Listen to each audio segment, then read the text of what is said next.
Let's bring in Jamil Jaffer, founder and executive director of the National Security Institute. Jamil, thank you for joining us on this Labor Day. There are a lot of things unfolding right now. The president, the vice president in the Situation Room today. These negotiations continue, they say.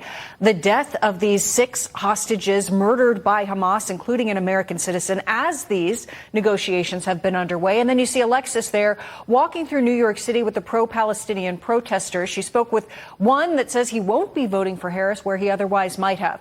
An enormous amount of things. The election could certainly be impacted by this, but also impacted the people in Gaza, the people in Israel. Your thoughts right now on where things stand clearly. Have we gotten any closer with these horrific deaths of these 6 hostages happening just so recently?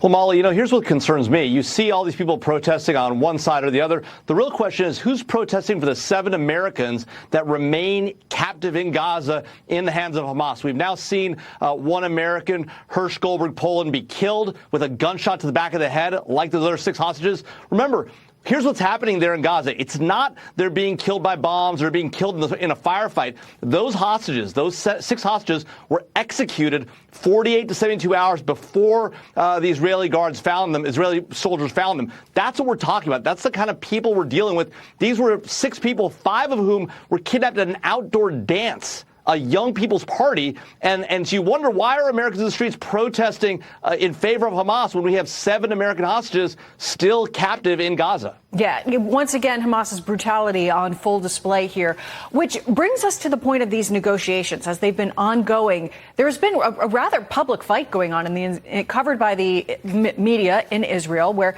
cabinet members have been pushing back against Prime Minister Benjamin Netanyahu, who spoke today reiterating the importance, what he believes, of this southern corridor, of maintaining control of this area where weapons and bombs are smuggled in to continue to supply the Gaza Strip and Hamas. What do you make of where the negotiations stand, Netanyahu's position, the pushback he's seeing from some members in his own government, politically speaking, and what should America do with that information?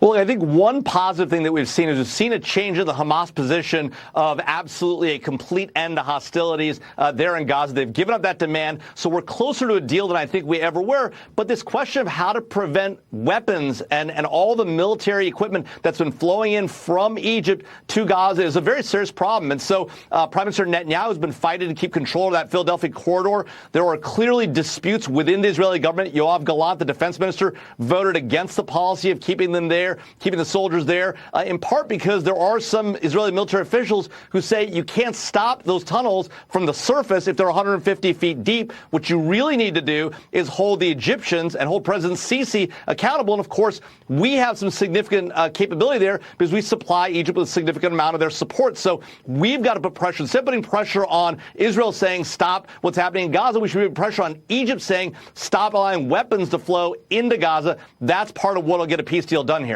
Yeah, and you pointed out something very important a moment ago, Jamil, that there are still American hostages being held in Gaza. The father of one of those hostages spoke. This is Jonathan Deckelchen. He's the father of 36-year-old Siggy, who remains in custody of Hamas. Take a listen. The time is over for sort of perpetuating this fantasy of total victory over Hamas, based on the sacrifice of our sons, daughters, grandparents, who are hostages in Gaza. We've been at this for 11 months, hearing from our government that, a little more military pressure and a little bit more military pressure is going to cause Hamas to come begging for an agreement and an exchange of our hostages. Clearly, that has not happened. What do you make of Mr. Deckelchen's plea there? Well, look, I think obviously a grieving father concerned about his child who's there being held by Hamas. But the real question is what will get to a deal, right? And it does appear that the military pressure on Hamas has caused them to give in on some of their demands, this demand for a permanent end to the fighting before the hostages are handed over. Look, the reality is, Molly, the Israelis are not going to stop fighting until the hostages are returned. That's just the reality of the situation. So the question is, when will Hamas give those hostages up? And of course, they see the hostages as they're only negotiating leverage, so they're going to hold on to them as long as possible. And they've now demonstrated their willingness to kill hostages in cold blood, putting a bullet to their back of their heads as the Israeli soldiers get closer. And that's the real problem. And so the question is, how do we get to that deal? And I don't think the answer is backing off on our support for Israel. It's got to be, we believe that people who are attacked by terrorists have a right of self-defense, and ultimately that pressure on the terrorists, as we've put on al-Qaeda for over 2 decades now, will be what succeeds in ultimately getting to a solution. Thank you, Jamil Jaffer. We greatly appreciate your insight as this continues to unfold, a developing situation every single day. Thank you. Ryan? Thanks, Mark.